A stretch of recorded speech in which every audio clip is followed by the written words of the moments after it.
Kolkata night Riders மற்றும் Royal Challengers Bengaluru இடையிலான IPL போட்டியில் 1 ரன் வித்தியாசத்தில் வெற்றி பெற்றது கொல்கத்தா அணி. குறிப்பாக இறுதியில் கரண் சர்மா அதிரடியாக 3 சிக்ஸர்கள் விளாசி ஆர்சிபி அணிக்கு நம்பிக்கையூட்டினார். ஆனால் அது பயனளிக்காமல் போனது. அது மட்டுமல்லாமல் இப்போட்டியில் விராட் கோலியின் விக்கெட் பேசுபொருளாக மாறியுள்ளது. 222 ரன்கள் அடித்த கொல்கத்தா அணி 221 ரன்கள் வரை போராடி தோல்வியடைந்தது ஆர்சிபி அணி.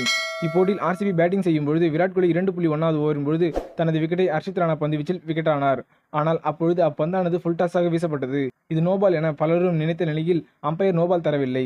குறிப்பாக ஒவ்வொரு வீரருக்கும் அவரது உயர நிலைகளுக்கு ஏற்ப வேறுபடும். ஆகவே இதனை கணிப்பது கொஞ்சம் கடினமான ஒன்றுதான். அதாவது பேட்ஸ்மேன் வெஸ்ட் ஹைட், அதாவது இடுப்பிற்கு மேலே செல்கிறதா என்பதை தீர்மானிக்க முடியும்.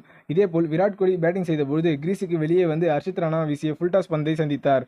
அப்பொழுது அப்பந்தானது விராட் கோலியின் இடுப்பிற்கு மேலே சென்ற மாதிரி இருந்தது. ஆனால் கோலி கிரீஸை விட்டு வெளியே வந்து பந்தை சந்தித்த போது பந்தானது லோவாக மாறியது, அதாவது லோ ஃபுல் டாஸ் ஆக மாறியது. எனவே ஸ்மார்ட் ரிவ்யூ சிஸ்டம் மூலம் இது அவுட் வழங்கப்பட்டது என களத்தில் இருந்த நடுவர்கள் விராட் கோலிக்கு எடுத்துரைத்தனர்.